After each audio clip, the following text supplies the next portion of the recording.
अस्सलाम वालेकुम नाज़रीन, आप देख रहे हैं जोत न्यूज़ और मैं हूं एम ए लारिक डेली इशूज़ के साथ। नाज़रीन, दो तीन चीज़ें हैं उस पर बात करेंगे और दो तीन ख़बरें हैं वो आपको बताएंगे कि क्या होने वाला है। एक तो कल इमरान खान साहब ने जो इमरान खान साहब का जो कल लॉन्ग मार्च था उसके मुतल्लिक बात करेंगे और आइंदा जो इंतखाबात हैं जो नए कौमी असम्बली के यानी वो हो पाएंगे या नहीं, उनकी क्या सूरत हाल है। तीसरी बात, आज जो कौमी असम्बली का इजलास हुआ है उसमें कुछ दो चीज़ें नई उन्होंने की हैं, जो उन्होंने दो बिल पास किए हैं उस पर बात करेंगे। और चौथी बात ये कि सिंध में बल्दियाती जो इंतखाबात हैं वो भी मुलतवी होने का इम्कान है। तो चलते हैं, बात शुरू करते हैं। कल अब शुरू मेरा दिल तो चाह रहा है कि किसी और अल्फाज से स्टार्ट करूं, लेकिन बड़े दावे, बड़े भरम और पुरएतमाद और जज्बा, जुनून, ये सारी बातें इमरान खान साहब ने की। और इमरान खान साहब निकले सवाबी से, हेलीकॉप्टर से चढ़े, हेलीकॉप्टर से फिर उतरे, वली इंटरचेंज से उन्होंने शुरुआत की, काफिला बढ़ता रहा, लोग निकले उनके साथ और रुकावटें हुकूमत ने जो उनके आगे खड़ी की थी उनको अबूर करते हुए आए। 3 घंटे का जो तकरीबन मुफासला था उन्होंने 20 घंटे में वो पूरा किया। लेकिन क्या हुआ फिर? खोदा पहाड़ और निकला चूहा। वो इस वजह से कि जो दावे थे 20 लाख बंदों के, वो तो 20 लाख बंदे तो ना आ सके। लोग बिल्कुल बड़ी तादाद में थे इमरान खान साहब के साथ। जो धरना देने के हवाले से इमरान खान साहब ने बात की थी, लॉन्ग मार्च के हवाले से लोग बड़े बेहतरीन थे लोग, इसमें कोई शक नहीं है। लेकिन उससे कबल क्या होता है?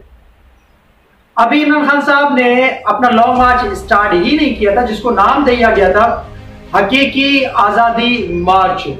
अब हकीकी आजादी मार्च जो होता है वो कोई ऐसी सूरत हाल होती है जैसे इंकलाब, माजी में इंकलाबी तहरीकें थी। ईरान के अंदर खुमैनी का जो इंकलाब आया था, मार्क्स का जो इंकलाब था, माओजेडिंग का जो इंकलाब था, लेनिन का जो इंकलाब था, रूस का जो इंकलाब था, वो इंकलाब, वो बड़ी बातें थी। उसको कहा जाता है कि वो इंकलाब था, उसे कहा जाता है बिल्कुल इंकलाब। फ्रांस का इंकलाब है हमारे सामने। बहुत सारे मामला हैं। उन ममालिक के अंदर जो सूरत हाल पैदा हुई थी वो ऐसी थी, वो बिल्कुल एक अशराफिया के खिलाफ खड़े हुए थे और हुकूक के लिए वो निकले थे, बराबरी के लिए वो निकले थे और पिसे हुए गरीब मुतवसत तबके के लिए वो निकले थे। उनकी जो तहरीकें थी वो एक बराबरी की बुनियाद पे थी और टोटली फंडामेंटल राइट्स के हवाले से थी। ये जो इमरान खान साहब की जो तहरीक है या इमरान खान साहब को जो मार्च था, वो फकत और फकत उनका जो निशाना था वो इलेक्शन निशाना है। अब भी जो है यानी वो निशाना है इलेक्शन के, इलेक्शन की तारीख अनाउंस हो जाए फिर सारी तहरीक खत्म, सारा लॉन्ग मार्च खत्म और सारा जो जज्बा, जोश, जुनून, बलबला वो सारा खत्म।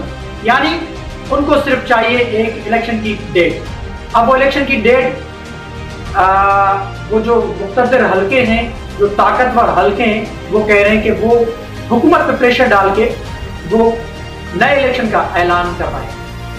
अब नए इलेक्शन जाहिर सी बात है ऐसे तो नहीं होंगे। ये हुकूमत जो आई है, ये हुकूमत क्यों आई? इस हुकूमत, ये जो हुकूमत में जो लोग बैठे हुए हैं, आसिफ जरदारी जो जमहूरियत का चैंपियन या अपना एक कहते हैं आसिफ जरदारी सब पे भारी। वो सब पे भारी क्यों होते हैं? कि वो मफाहमत का बादशाह है, मफाहमत करता है। नवाज शरीफ से बात करके शहबाज शरीफ को आगे लाया गया, मौलाना फजल रहमान इसमें इन्वॉल्व थे।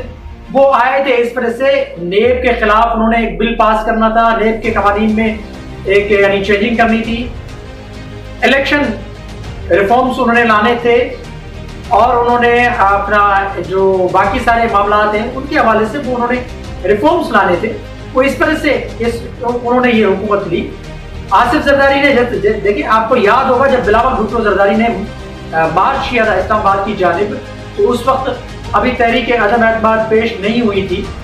तो बिलावल से एक टीवी चैनल ने इंटरव्यू लिया था, उसमें बिलावल ने कहा था कि हम शहबाज शरीफ को इस तरह से ला रहे हैं, सिर्फ और सिर्फ उनसे सवाल किया गया पहले तो कि ये जो मियां शहबाज शरीफ जो आएंगे तो क्या ये 14-15 माह यानी ये टेन्योर पूरा करेंगे या नहीं। तो उन्होंने हंस के जवाब दिया था बिलावल भुट्टो जरदारी ने कि नहीं जी, हम तो शहबाज शरीफ को अगर मियां शहबाज शरीफ को अगर वजीर आजम ला रहे हैं तो हम ला रहे हैं इस तरह से कि इलेक्शन रिफॉर्म्स, खास करके वो इलेक्शन रिफॉर्म्स करा के और इलेक्शन का ऐलान कर देंगे, असेंबली तहलील हो जाएगी और निगरान सेटअप का ऐलान हो जाएगा।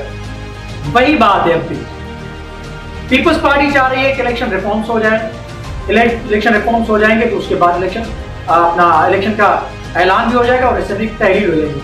कल इमरान खान साहब ने दावा जो किया था, वो दावा इमरान खान साहब का दावा ही रह गया, क्योंकि हुकूमत ने तैयारी की थी। अगर हुकूमत रुकावटें पैदा ना करती तो हो सकता है कि इमरान खान साहब के साथ बड़ी तादाद में लोग निकले थे, लेकिन इतनी बड़ी तादाद में नहीं निकले थे जैसे वो कह रहे थे। लेकिन इमरान खान साहब ने पूरे पाकिस्तान के अंदर, पाकिस्तान के बड़े बड़े शहरों में जो जलसे किए, एक अपना मोमेंटम जो उन्होंने बरकरार रखा, एक टेम्पो तैयार किया इस हुकूमत के खिलाफ, और उन्होंने कहा था हम किसी सूरत वापस नहीं आएंगे जब तक इलेक्शन का ऐलान नहीं हुआ। लेकिन क्या हुआ, पहले उन्होंने 4 मुतालबात रखे और ये अफवाहें गर्दिश करने लगी, और सबसे पहले दुनिया न्यूज ने मेरे ख्याल से खबर ब्रेक की कि एक मफाहमत हो गई है या मामला तय पा गए हैं हुकूमत के साथ। लेकिन इमरान खान साहब ने अपने धरने के दौरान या लॉन्ग मार्च के दौरान मुसलसल उससे डिनाई करते रहे वो कि नहीं, कोई डील नहीं हुई। लोगों को मुंतशिर करने के लिए, लोगों के जज्बात को ठंडा करने के लिए ये एक गलत खबर चलाई जा रही है। हम हर सूरत में इलेक्शन का ऐलान हासिल करेंगे, इलेक्शन का ऐलान होगा, असेंबली तहलील होगी, उसके बाद हम घर जाएंगे, वरना हम गैर मुअय्यना मुद्दत के लिए वहां धरना देके बैठ जाएंगे। तो बहरहाल हुकूमत के साथ ये मज़ाकरात उनके तय पा गए थे। शामिल कुरैशी, असद कैसर, यासर उमर, और उसमें ये शामिल थे अपना तहरीक इंसाफ की जानिब से, वहां से अयाज सादिक और कुछ और लोग शामिल थे। फिर ये मामला तय पा गए और ये तय पा गया कि इमरान खान साहब जलसा करके वापस जाएंगे और धरना नहीं देंगे। हालांकि हुआ भी वही, लेकिन इमरान खान साहब नहीं मानते रहे। इमरान खान साहब आखिर तक बज़द रहे कि हम डी चौक की तरफ भी जाएंगे, लेकिन वो डी चौक तक तो नहीं आ गए, क्योंकि डी चौक पर हुकूमत ने बड़ा इंतजाम किया था। अगर वो डी चौक के करीब आते तो जाहिर सी बात है फिर एक बहुत बड़ा तसादुम होता, तसादुम नहीं हुआ, टकराव नहीं हुआ, बहरहाल उनको रोका गया। 6 दिनों का उन्होंने अल्टीमेटम दिया है फिर हुकूमत को। बहरहाल होना वही है जो मुख्तलिफ हल्के चाहते हैं, उनके मुतल्लिक ही इलेक्शन का अगर ऐलान होगा, अगर वो चाहेंगे तो होगा। इमरान खान साहब ने कहा कि ताकत का सरचश्मा है जो अवाम है, वो माजी में हुआ करता था। इकरारुल हसन का एक ट्वीट ये आपकी स्क्रीन पर चल रहा है, बड़ा मजेदार ट्वीट है। इकरारुल हसन साहब ने कहा कि इमरान खान साहब के साथ बड़े लोग बच्चे थे, इसमें कोई शक नहीं कि ताकत का सरचश्मा उनके साथ था। लेकिन बदकिस्मती ये है कि ताकत का सरचश्मा इस वक्त अवाम नहीं, वो कुव्वत है जिन्होंने इमरान खान को धरना नहीं देने दिया। इमरान खान साहब के हक में फिलहाल वो नहीं है, बहरहाल उन्होंने धरना ना देने दिया, उनको धरना खत्म हो गया। 6 दिन का अल्टीमेटम दिया, लेकिन 6 दिनों के अंदर अंदर बड़े फैसले होने और फैसले हो जाएंगे। ये तय है, ये सारी बातें तय हो चुकी थी कि असेंबली तहलील करनी है। इमरान खान साहब अगर ये धरना ना भी देते, क्योंकि ये हुकूमत खुद फंस गई है, हुकूमत को IMF कर्जा नहीं दे रही है, मुल्क कैसे चलेगा। इस वजह से ये बजट पेश करने के बाद हुकूमत अपना असेंबली तहलील कर लेगी और नए इलेक्शन का ऐलान हो जाएगा। बहरहाल इमरान खान साहब के हवाले से वो, जैसे मैंने पहले एक मिसरा कहा कि खोदा पहाड़ और निकला चूहा, वही साबित हुआ। इमरान खान साहब की जो ताकत थी, जो सरचश्मा ताकत का जो अवाम था, वो सारा ठुस हो गया और इमरान खान साहब वापस चले गए। हुकूमत ने अपनी रिट को बरकरार रखा, हुकूमत ने बड़े इंतजाम किए, तसादुम भी हुआ थोड़ा बहुत, टकराव भी हुआ थोड़ा बहुत, जलाओ घेराव भी हुआ, गाड़ियों की तोड़फोड़ भी हुई, गिरफ्तारियां भी हुई, एक आध बंदा भी इसमें जांबाज हो गया, एक पुलिस वाला और एक आध तहरीक इंसाफ का कारकुन। बहरहाल ये मामला थम गया। अब 6 दिन के बाद ऑटोमेटिकली ये चीजें सारी हो जाएगी। हुकूमत ने इलेक्ट्रॉनिक वोटिंग मशीन के मुखालफत में बिल पास कर लिया है। आइंदा जो इंतखाबात होंगे वो वैसे ही होंगे जैसे हुआ करते थे, बैलेट पेपर के जरिए लोग वोट डालेंगे। इलेक्ट्रॉनिक वोटिंग मशीन को मुस्तरद कर दिया, ये उसका हिस्सा है। जैसे मैंने अपने पहले इंट्रो में कहा कि बिलावल भुट्टो जरदारी ने जैसे कहा था कि इलेक्शन रिफॉर्म्स के लिए हम ये हुकूमत में आए, इस तरह से वो इलेक्शन रिफॉर्म्स का वो हिस्सा है। इलेक्ट्रॉनिक वोटिंग मशीन के मुखालफत में वोट अपना बिल पास हो गया। अब वोट जो हो गए, आइंदा इंतखाबात होंगे वो वैसे ही होंगे जैसे आम इंतखाबात पहले हुआ करते थे। और इस हुकूमत ने अपना ओवरसीज पाकिस्तानियों के वोट को भी, वोट का हक भी उनसे छीन लिया, क्योंकि तहरीक इंसाफ ने उनको वोट का हक दिया था। उनका कहना है, इस हुकूमत का कहना है कि उनको उनके लिए एक आधी सीट जो है वो मुख्तस की जाएगी कौमी असम्बली के अंदर, और उनको हक दिया जाएगा कि वो अपने मामला यानी उस सीट के तवज्जुह से कौमी असम्बली तक लाएं।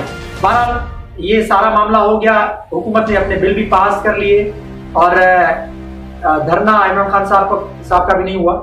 और तीसरी बात ये कि बल्दियाती इलेक्शन सिंध में हो सकता है कि ना हो, मुमकिन ये लगता है कि ना हो, क्योंकि सक्कर हाई कोर्ट ने आज फैसला देना था, वो फैसला हो सकता है कि कल दे।